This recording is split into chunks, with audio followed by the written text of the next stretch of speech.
Buenos días, muchas gracias a las comisiones, a todos vosotros y vosotras por la invitación. Yo lo que creo que puedo o debo hacer en un curso como este es pensar en voz alta. La verdad es que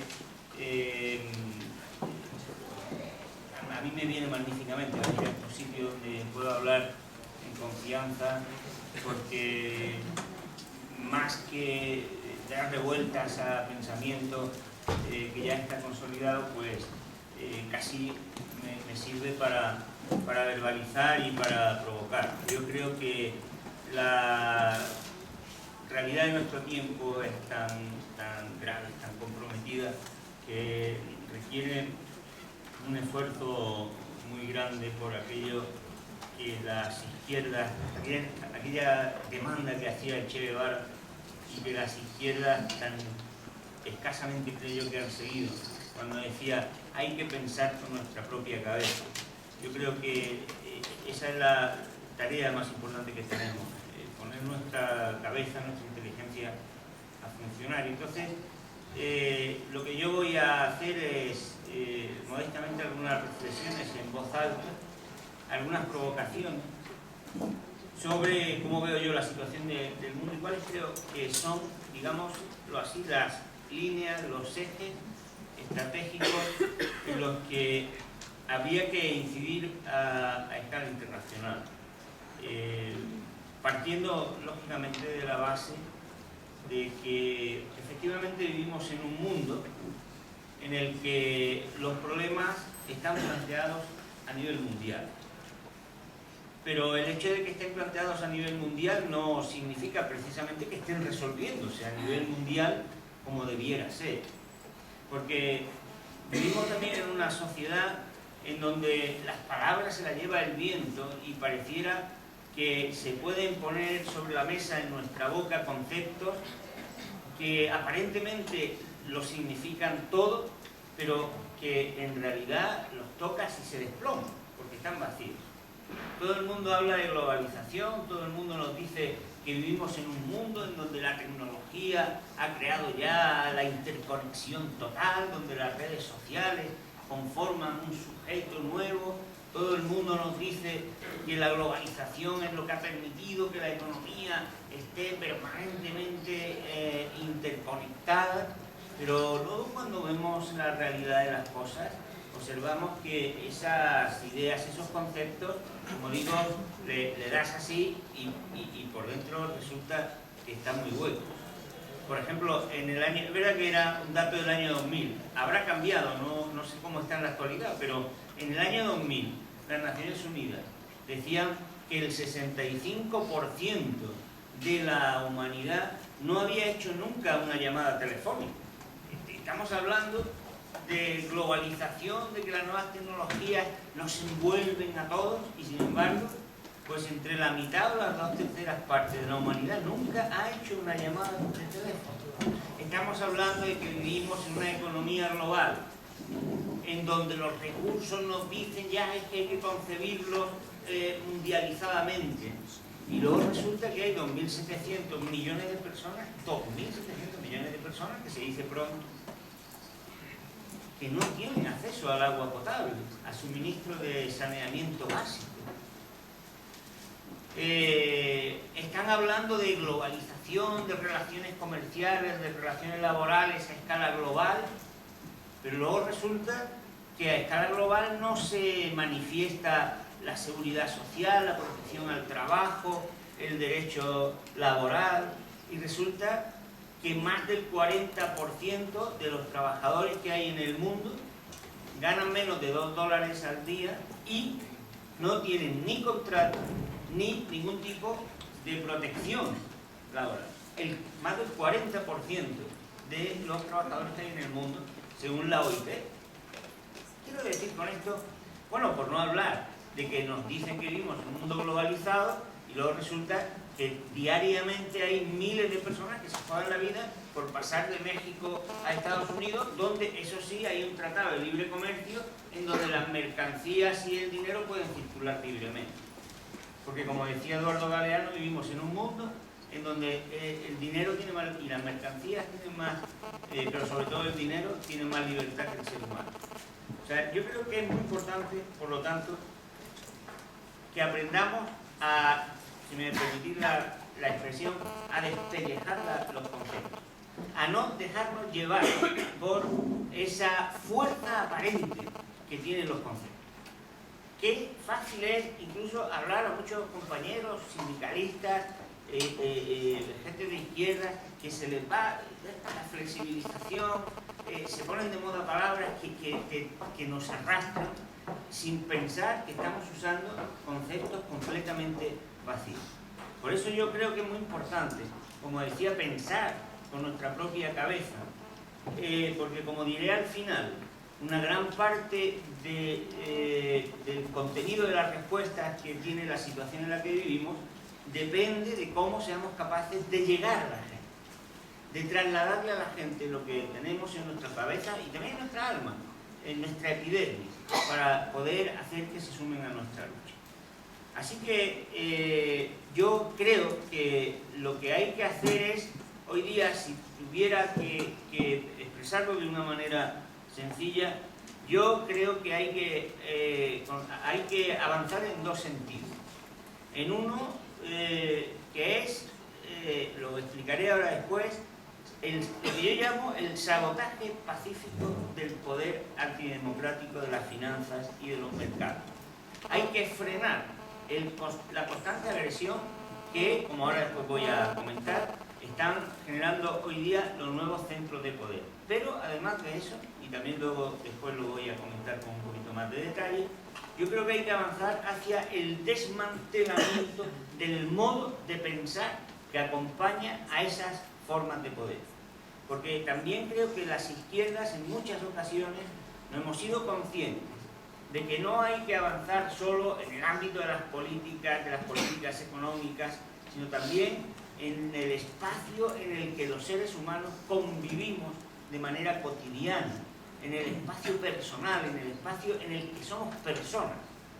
No podemos dirigirnos a los demás solo como compañeros de lucha, solo como compañeros de vida política, solo como ciudadanos a los que les trasladamos un programa político, un programa sindical o un programa social, sino como personas con las cuales nos identificamos, con las cuales a las cuales nos acercamos y con cuya piel también nos compenetramos. En fin, hablaré de eso, ¿no? Y yo creo que con ese objetivo, pues lo que a mi modo de ver tendríamos que hacer, y en donde, como decía antes, tendríamos que insistir, es en tener claro cuáles son los ejes en los cuales hoy día se sustenta una situación como la que vivimos.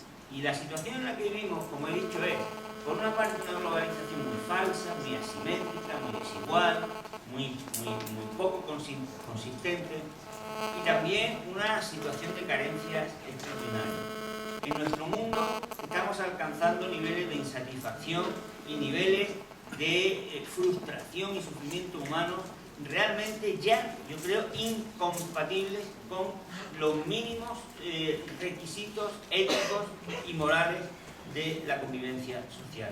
Estamos bordeando el punto de no retorno, el punto de insostenibilidad y el punto a partir del cual el tipo de conflictos que va a empezar a nacer son conflictos de una extraordinaria envergadura. Precisamente el primer eje en el cual yo creo que hay que actuar es en el tema de la desigualdad. Al tema de la desigualdad hay que hacer frente de una manera muy polivalente, de una manera muy multidimensional, porque es cierto que cuando hablamos de desigualdad estamos haciendo frente a algo que tiene muchas caras. Había sido tradicional, yo creo, que la cuestión de la desigualdad normalmente se contemplara pues algo así como una especie de asunto moral, de un juicio ético, el resultado de un juicio ético que hacíamos sobre la vida social. Creo que esa contemplación, ese juicio ético es prioritario y fundamental y que no podemos renunciar a él. Es decir, tenemos que enfrentarnos siempre y en cualquier caso a las manifestaciones lacerantes de la desigualdad por un principio moral, por una convicción ética que tenemos que hundir, cuyas raíces tenemos que hundir de una manera completa en nuestra concepción del mundo. Porque la desigualdad que hoy día hay en el planeta y que tenemos a nuestro alrededor es verdaderamente espeluznante. He hecho mención antes de las tecnologías, del agua, por no hablar del hambre. 35.000 personas mueren cada día de hambre en el mundo. 35.000 personas. Por no hablar de la desigualdad en el reparto de los ingresos que da lugar a todo eso y que hoy día está alcanzando los niveles más altos de los últimos 100 años. Unos niveles realmente escandalosos, tan grandes que cuesta trabajo hacerse idea de ello. Fijaros, un dato solo, porque no tengo mucho tiempo y no puedo extenderme en eso, pero un solo dato. En los últimos 8 años de gobierno, en los 8 años de gobierno de Bush en Estados Unidos, las 3/4 partes de la renta que se generó, las 3/4 partes de la tarta que se hizo en Estados Unidos, se la apropió el 1% más rico. O sea, el 1% más rico de la sociedad se apropia de las 3/4 partes. Y es tan grande la diferencia, es tan asimétrica, es tan desigual que cuesta trabajo, ¿no? Lo decimos eso y parece que es una cosa normal, pero es verdaderamente impresionante.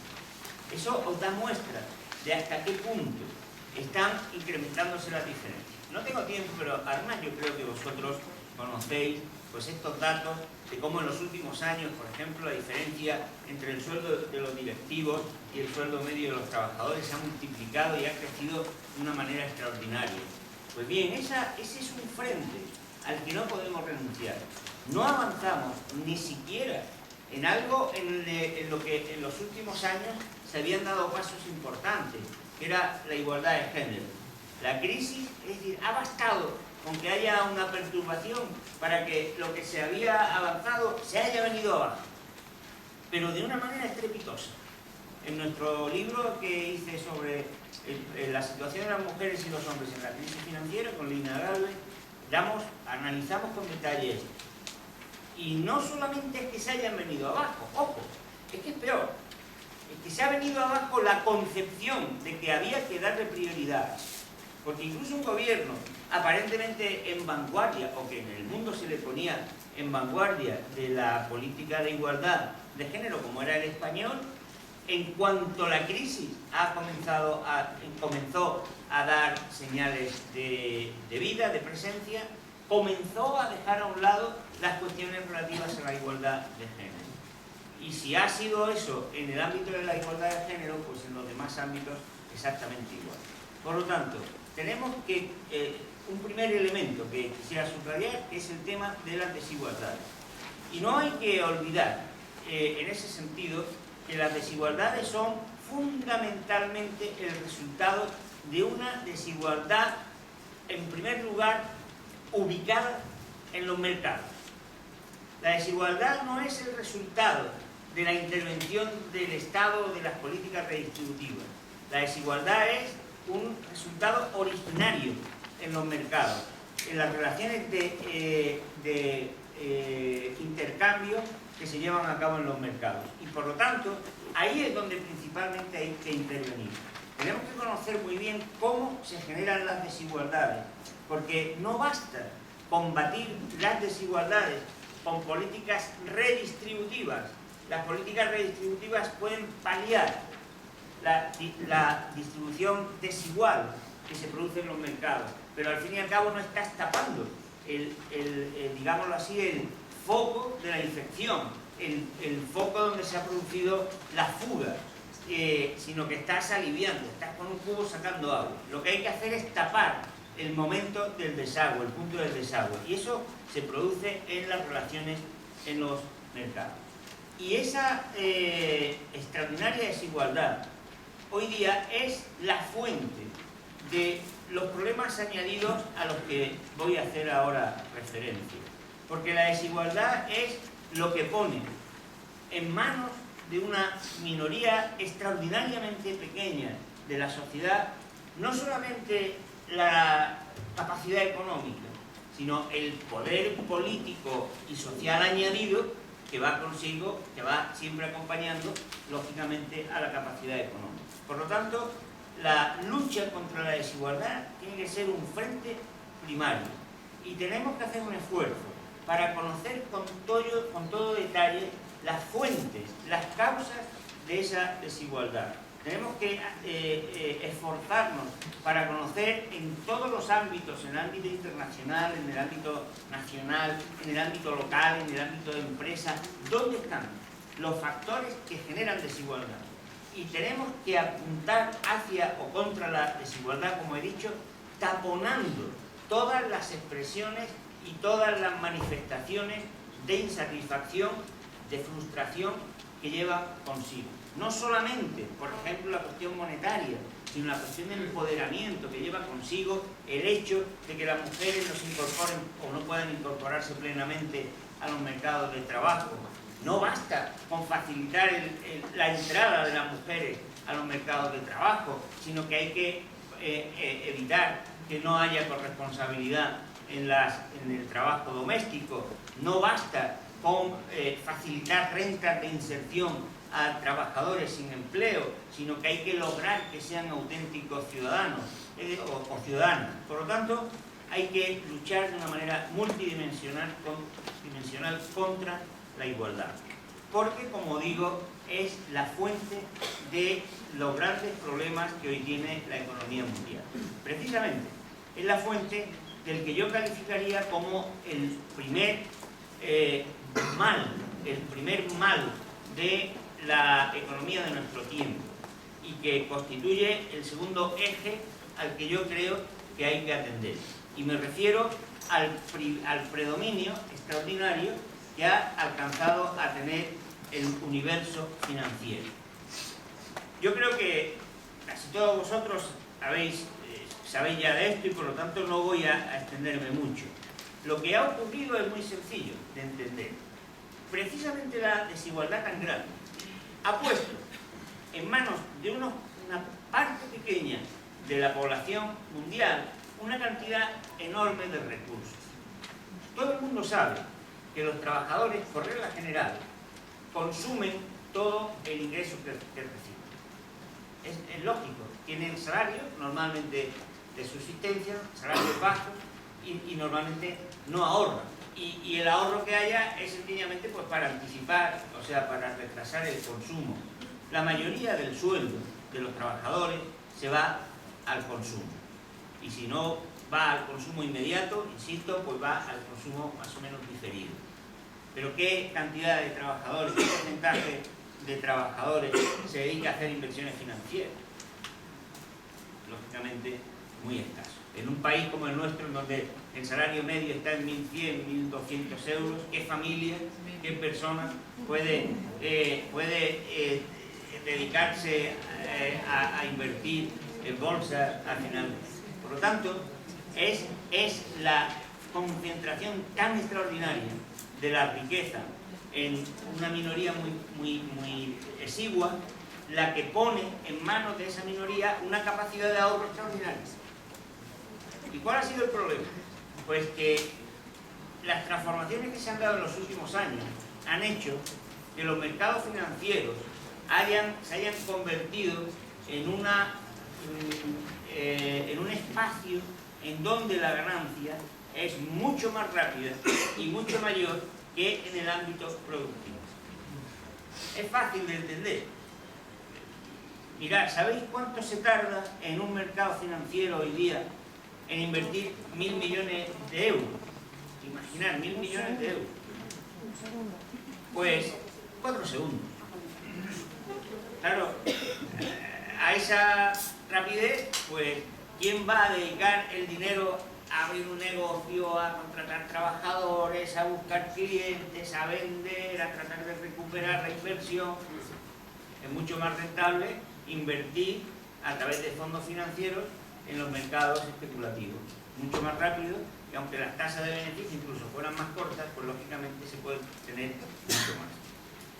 Eso ha sido posible primero por las transformaciones tecnológicas que se han dado, que todos conocéis, que hoy día pues casi desde el teléfono, un teléfono que tenga conexión a internet, ahora podemos comprar, ahora que bolsa está abierta, pues la de Frankfurt, pues en Frankfurt compramos lo que sea, y luego a partir de las 3 de la tarde en Nueva York compramos lo que nos parezca y vendemos, ¿no?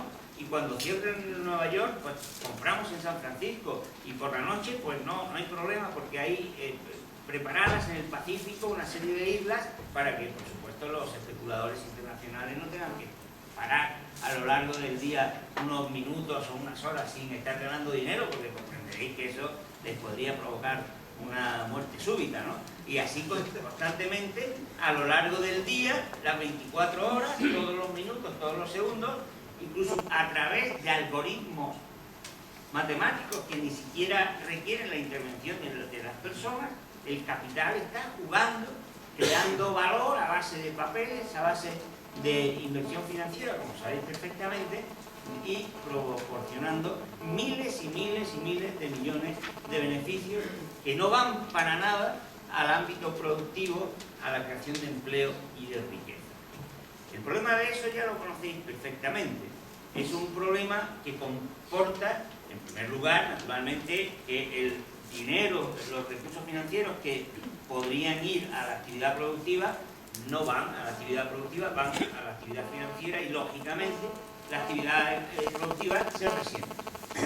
Es normal que la economía mundial sea una economía que va frenada, que no crea suficiente empleo, que no crea suficiente ingreso, porque, por así decirlo, ¿no?, el combustible financiero que debería darle velocidad y fuerza al motor de la creación de bienes y de servicios para los seres humanos, ese combustible está alimentando otro motor, que es el motor de la especulación financiera. Y no solamente ocurre eso, sino que además el motor de la economía financiera especulativa es sumamente peligroso, se para cada 2 por 3 y produce unos problemas enormes. ¿Por qué? Porque lógicamente en los mercados financieros hay mucha rentabilidad, pero vosotros sabéis la primera norma de la inversión financiera: mucha rentabilidad, poca seguridad. ¿Quieres más seguridad? Poca rentabilidad, obviamente, ¿no? Entonces, en lugar de generar una situación de equilibrio en los mercados financieros, se apura más, cada vez más, hasta tratar de lograr la máxima rentabilidad, pero claro, a base de eliminar por completo prácticamente la seguridad en las relaciones financieras. Fijaros, esa situación de libre movimiento de capital, de especulación financiera generalizada, que se produce desde los años 70 hasta aquí, pues se manifiesta muy claramente. Después de la Segunda Guerra Mundial, hasta el año 70, que había control de movimientos de capital, prácticamente no hay ni una sola crisis financiera en el mundo. Se podían contar 2 o 3 situaciones de inestabilidad, de perturbación.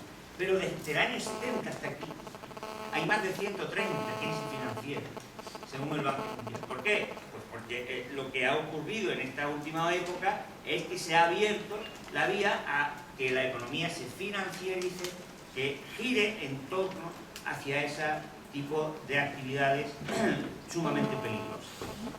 Y como pues eso incentiva cada vez más que los inversores busquen la manera de obtener liquidez para intervenir en las inversiones especulativas, lógicamente. No les basta las rentas que se apropian de manera tan desigual, sino que además necesitan más liquidez añadida constantemente. ¿Y cómo crean esa liquidez añadida constantemente? Pues poniendo al máximo número de revoluciones un proceso que es antiguo ya en la economía capitalista, pero que ahora, como digo, se ha puesto a plena marcha, que es el proceso de creación de deuda. Esto es algo importante, que yo siempre pido a quien me oye aprender a explicar esto, para ir a las calles y enseñárselo, explicárselo a la gente. Los bancos tienen un privilegio, que es el de crear dinero, el de crear deuda. Cada vez que un banco da un crédito, crea dinero y por lo tanto crea beneficio.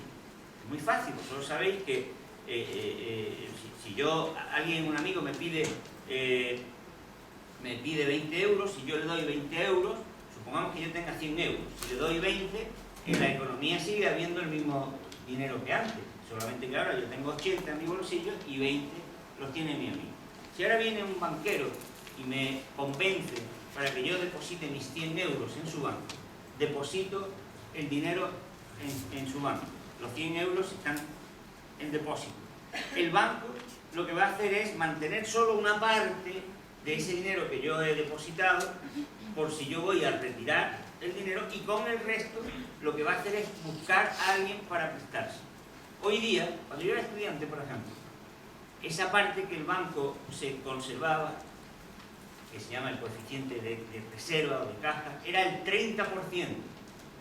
Hoy día es el 2%. O sea, cada vez que alguien mete 100 euros en un banco, el banco reserva 2, tiene obligación de reservar 2. Puede reservar más si quiere, y de hecho en España hay algunos añadidos, pero legalmente a escala internacional el 2%. ¿Y con el resto qué hace? Porque los presta. Suponed que viene mi amigo al que yo antes le había prestado 20 euros y me dice: Juan, préstame 20 euros.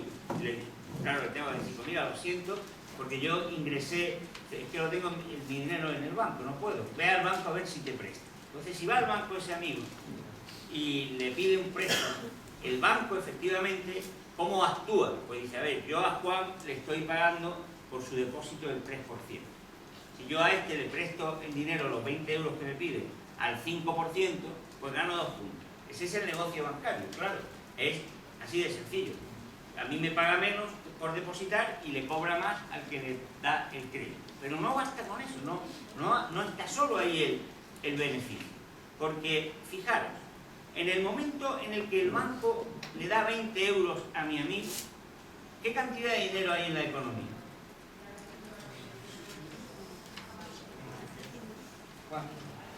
La misma.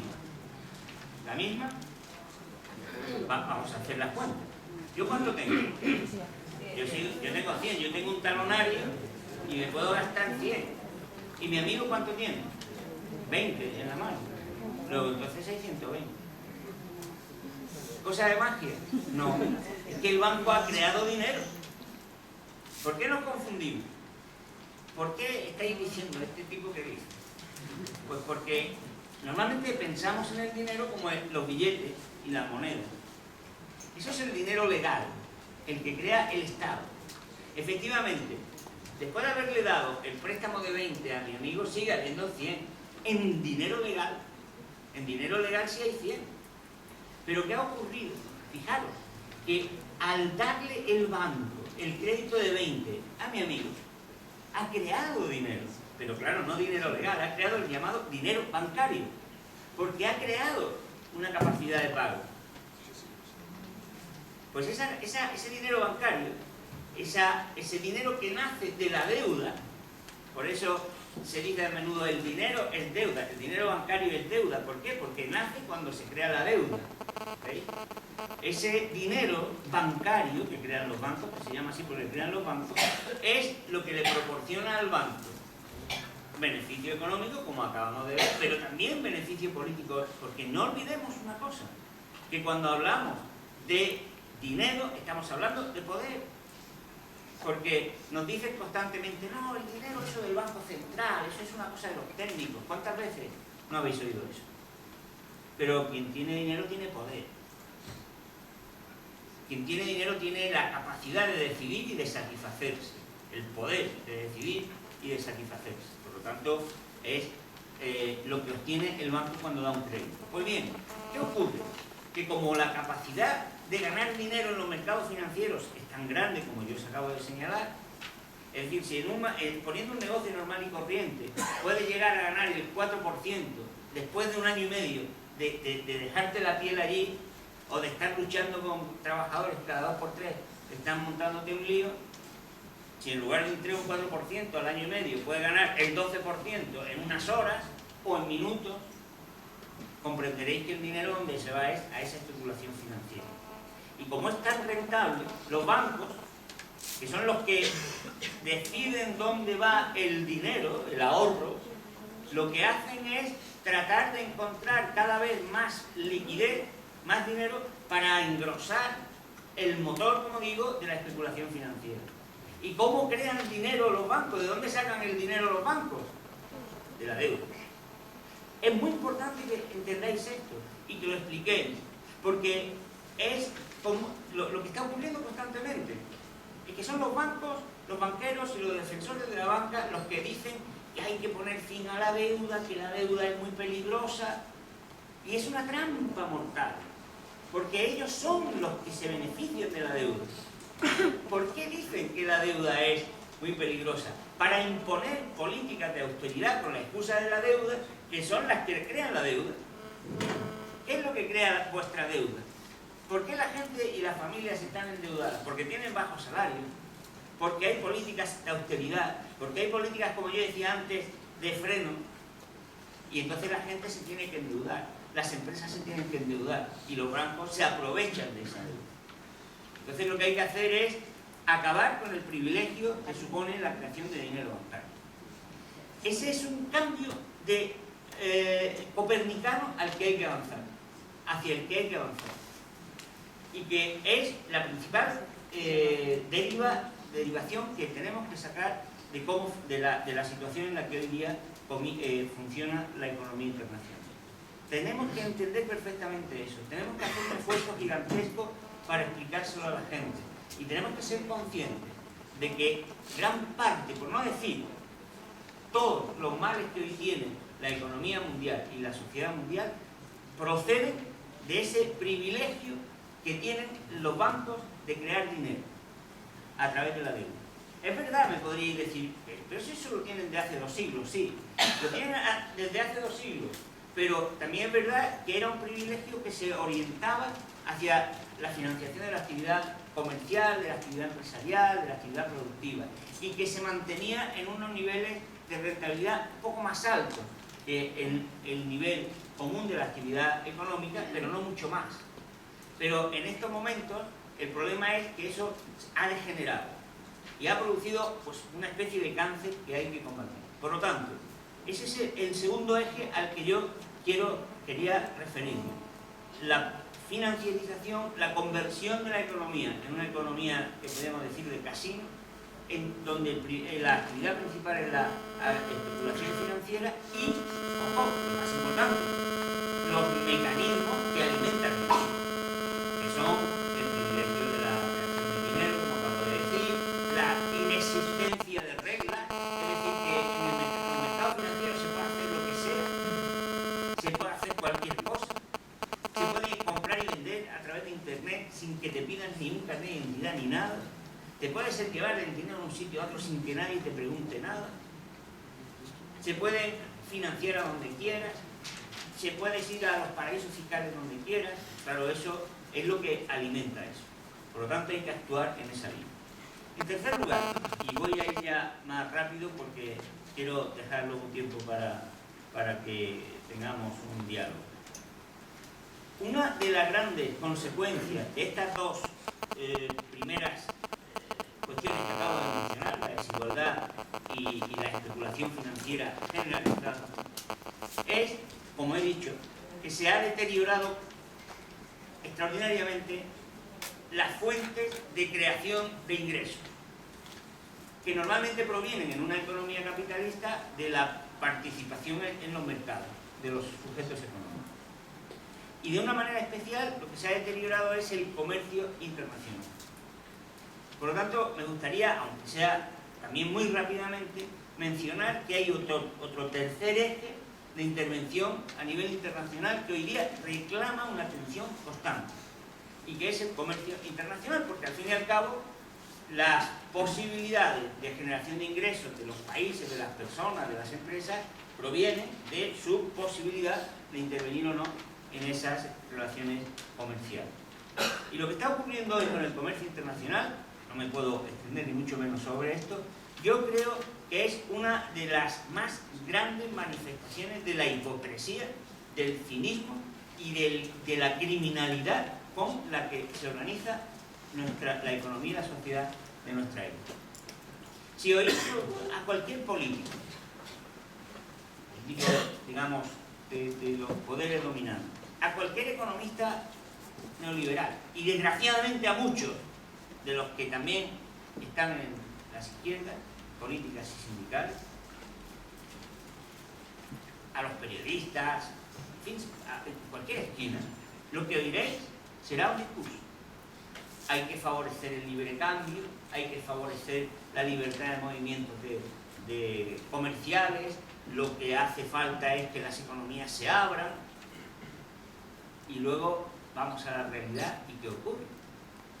Que se le pide a las economías empobrecidas que se abran, que no pongan ningún tipo de freno al comercio, pero luego los países ricos se protegen extraordinariamente y practican un proteccionismo, pero a rajatabla. Europa, Japón, Estados Unidos se protegen con escudos comerciales en donde que no traspasa nadie, a través de aranceles, a través de contingentes, a través de impuestos, a través de normas jurídicas, legales, de calidad, etc. Y sin embargo exigen a los demás que abran completamente sus puertas. Es como dice un economista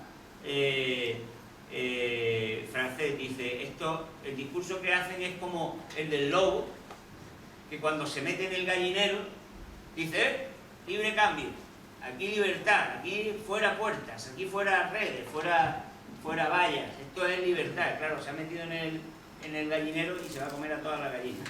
Pero cuando el lobo ve al cazador, dice, aquí ley de defensa de la naturaleza y ley de defensa de las especies.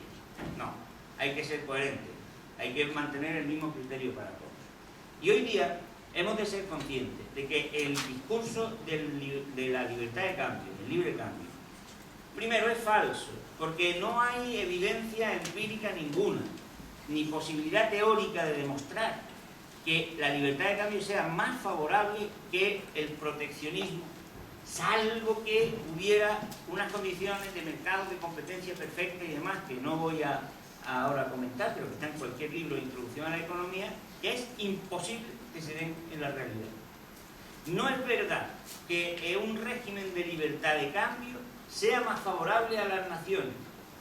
La historia, la realidad nos demuestra, como la propia experiencia de los países más ricos, que han llegado a ser más ricos y más, a disponer de mejor situación y de más progreso y de más bienestar, precisamente porque se han protegido. Por lo tanto, hemos de romper en este tercer elemento que estaba mencionando, ese principio falso de que lo ideal es la libertad de comercio. Y tenemos que sustituir eso por un principio guía del comercio internacional basado en la cooperación y en la protección. Porque no hay nada más injusto que tratar igual a los desiguales. Cuando hay dos personas, dos naciones, dos espacios que son desiguales, decir que los vamos a tratar a los dos igual es completamente injusto. Lo que hay que hacer es proteger a las economías más atrasadas, a las que han sido empobrecidas. Y particularmente hoy día, el comercio internacional está sufriendo un problema que hoy yo creo que debería llevar a que estuviéramos en las calles. Tan importante como los problemas que están haciendo que salgamos a las calles. Que todavía, a pesar de que algunos estamos ahí sacándolo constantemente, parece que es difícil hacerlo ver. Y yo os pido que lo divulguéis, que la gente lo conozca, y que es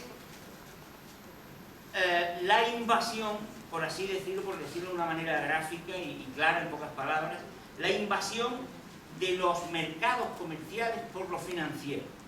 Os lo voy a explicar con un ejemplo muy fácil.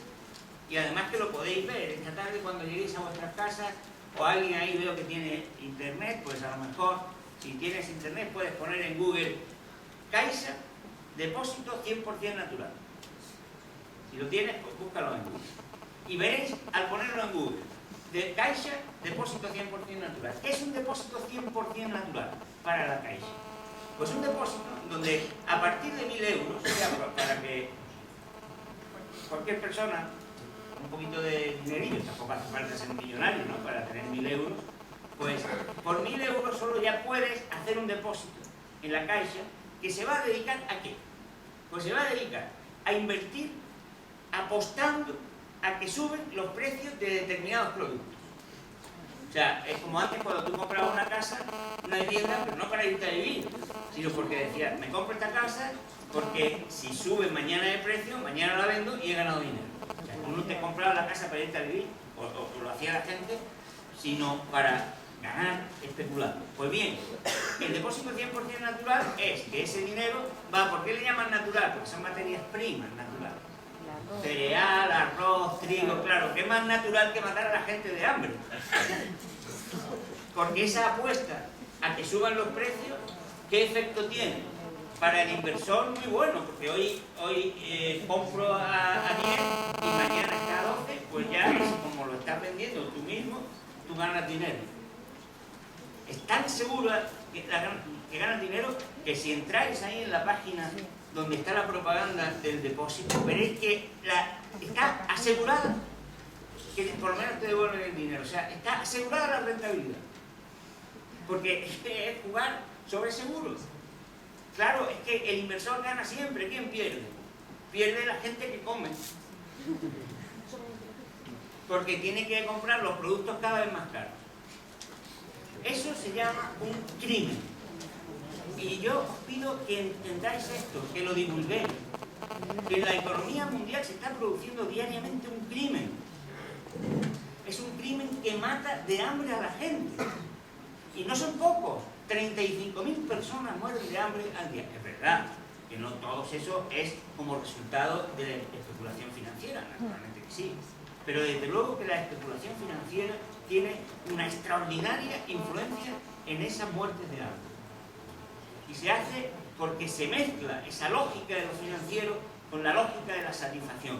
Y la lógica de lo financiero, de beneficio, aplasta la lógica de la satisfacción de las necesidades humanas. Y eso no pasa solo en la City de Londres, no pasa solo en la Bolsa de Nueva York, no es solo una cosa de una serie de personas que son muy ricas y que se reúnen en un club financiero, no.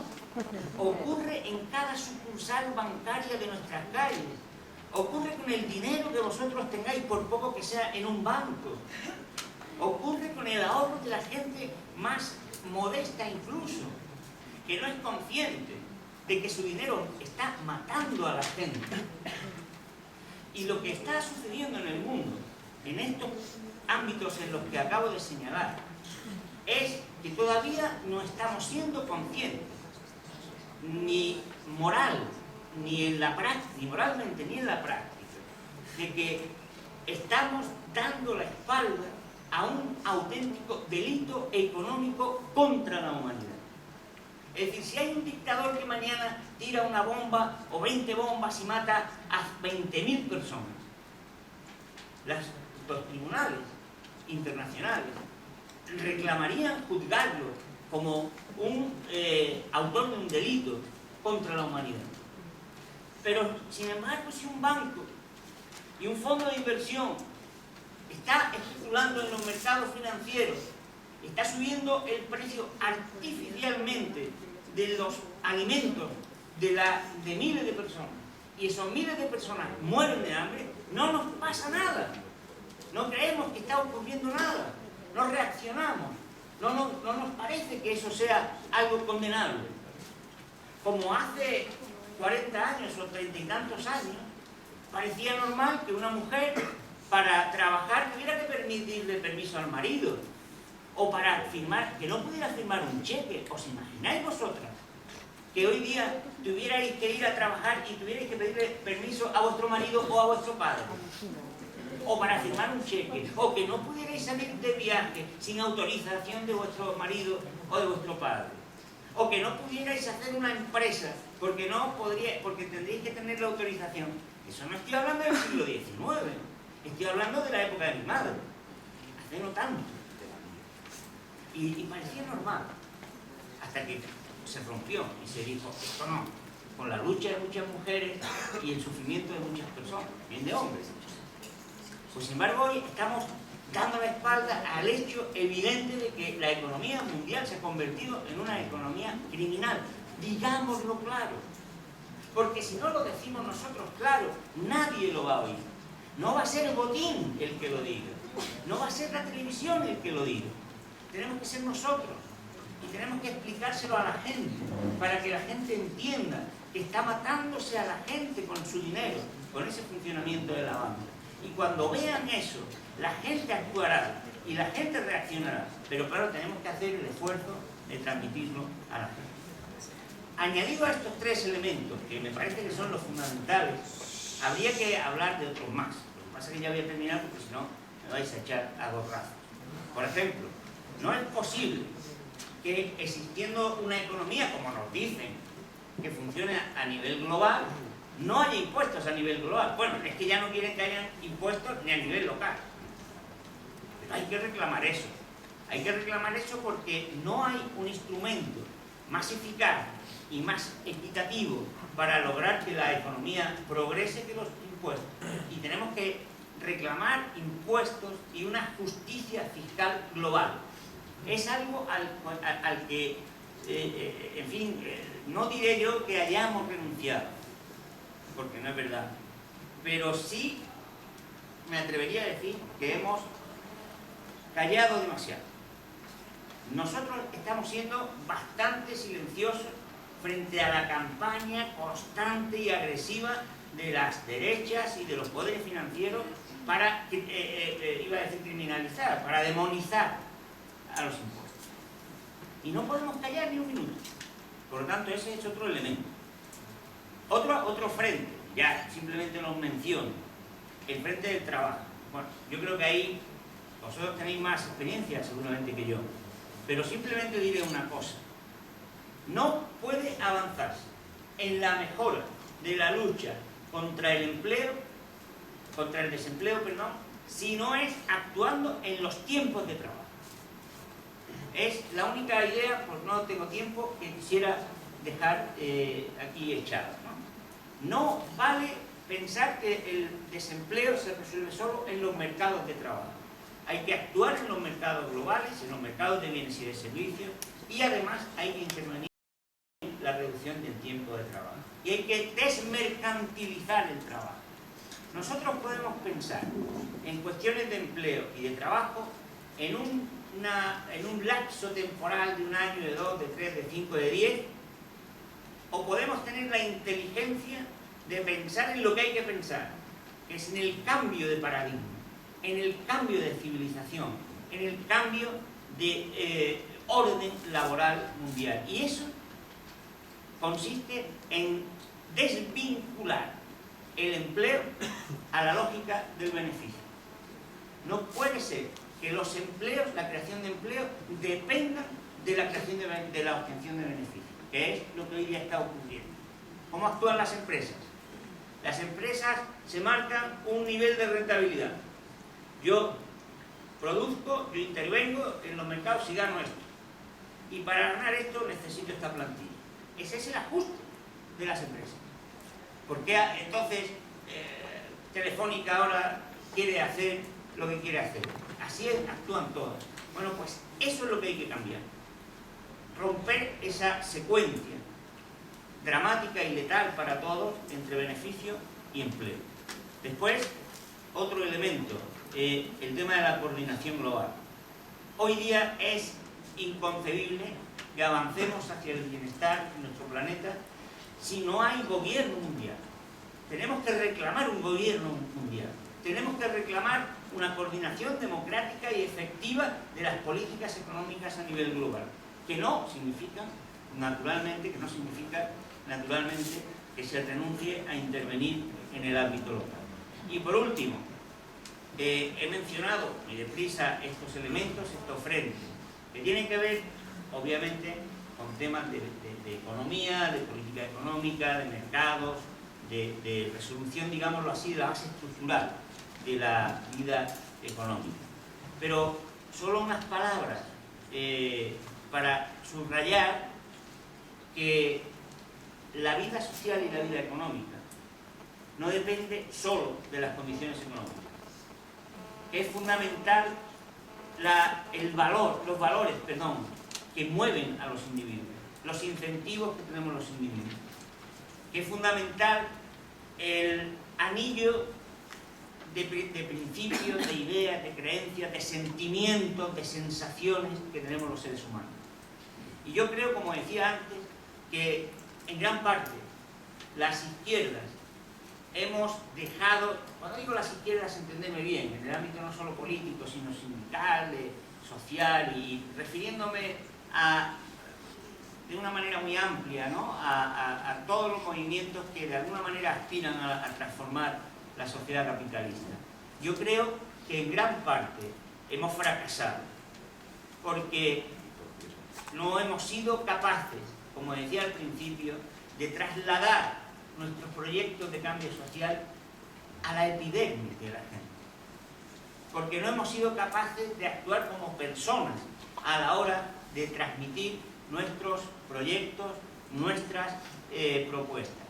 No basta solo para que la gente se movilice, para que comparta nuestros proyectos, nuestros programas, nuestras luchas, que sean intelectualmente cómplices o copartícipes de nuestras luchas, de nuestros proyectos o de nuestras esperanzas u horizontes. Tienen que ser también una epidermis que se junte con nuestra epidermis. No sé si entendéis lo que quiero deciros con esa expresión. Es decir, mientras no compartamos también la propia experiencia personal, mientras la gente no nos vea que somos carne y hueso, que somos como exactamente son ellos, yo creo que esa es una dimensión que hemos olvidado. Y ojo, porque el neoliberalismo sí que ha sido capaz de hacer política económica, de transformar los mercados y las condiciones estructurales vinculándose a la gente. Mucha gente me dice, si es que viene un taxi, es que hablo con mi vecino, con mi vecina, y piensa lo mismo que Aznar o piensa lo mismo que el otro y tal.